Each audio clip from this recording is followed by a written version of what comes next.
guys, Drew with Because Jiu-Jitsu. We're going to be going over 3 different gi chokes today that are going to come from the technical mount, or some people call it triple threat position. It's a nice position to get to. You find yourself there often when you're in mount and they try to turn underneath you, or you can find it from guard passes where you get there. But we're going to just start from that position and show you 3 really high percentage gi choke submissions that not only work well in and of themselves, but the best part is they're interchangeable. So you can transition one to the next depending on how your opponent is reacting. All right, so the technical mount position is going to have their back turned up off the ground. I've got my leg here, knee down, causing a wall so that they can't put their back down on the ground. You'll find it often if we started in mount and they try turning, or we turn them and we follow them like this. This is how I get in a technical mount all the time.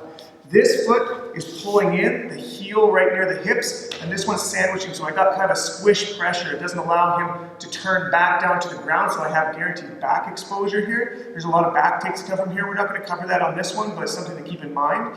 But we're going to attack right from this position.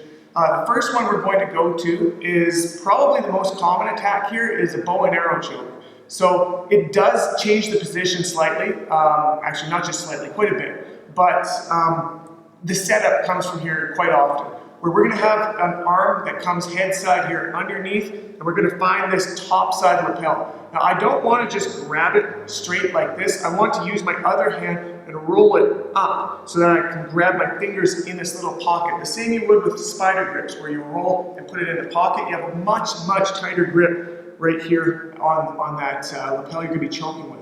Super important to hit that. It's going to up your strength on this choke quite a bit.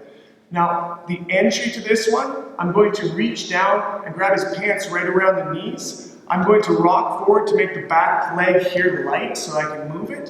And I'm going to sit back and fire this one over top and close my guard basically over this arm right here, coming over the shoulder. So this is part of what's going to apply this choke, is as I pull right here, extending his body, it pulls his shoulder back, pulls this across, and stretches everything against his own body in an unnatural position. It's a very tight choke. Again, locked here, extend for the choke.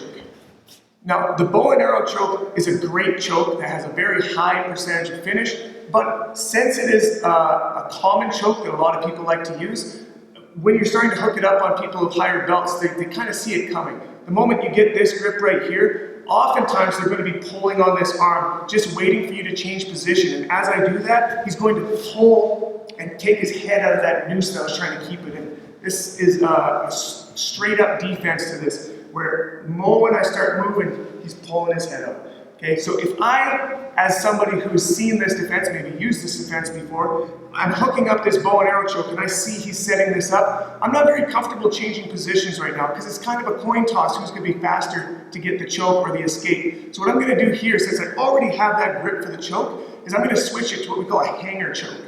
I'm going to take this bottom arm and I'm going to come inner elbow deep right here. Okay, I want the inner side of my elbow as deep as I can get on his arm, and I'm going to flare his arm up like a chicken wing. And at this point, I'm going to take my hand, shove it deep behind his head, and then scissor up right here.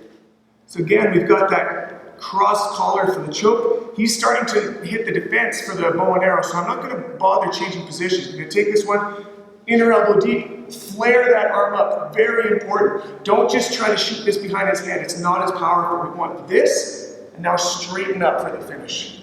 Last one we're going to hit from here is, like I said, these connect to each other very well. First one is just straight up bow and arrow. Second one is sort of a reaction when they're defending the bow and arrow. This one, I'm not even able to get this grip right here. I'm reaching underneath and he's hand fighting and he's covering his collar. That's going to be a common thing you're going to have to deal with. And one option I have here is, instead of using this one for the choke, I'm going to keep this as a distraction, like I'm trying to get it, and use this one and dig deep like this, coming underneath the armpit and past his head. I can't come shallow. I've got to go as deep as my arm can get, because I'm going to come around and grab my own cuff right here on my opposite sleeve. So he might be holding onto this hand, not a big problem, because I can pull this back very easily. He's very weak in that direction.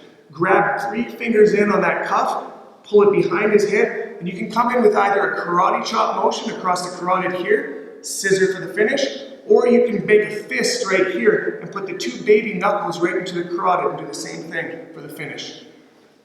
The benefit of one over the other might be space. It's also, if you have the karate chop here, they could be grabbing at your fingers, which is, dangerous and uncomfortable. You're not going to get the fingers when you got a fist. So either or works, kind of dealer's choice.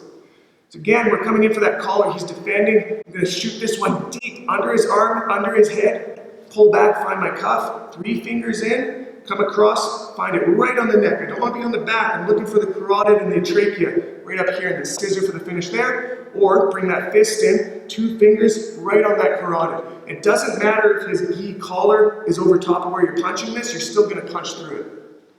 Alright guys, there's 3 great chokes from the technical mount position. I hope those work well for you. They're all very high percentage, and the way that they transition into each other might be kind of the linchpin you're missing for that position. I hope it works very well for you. Drop any comments or suggestions in the comments section. Make sure to subscribe to see the next video, and we'll see you then.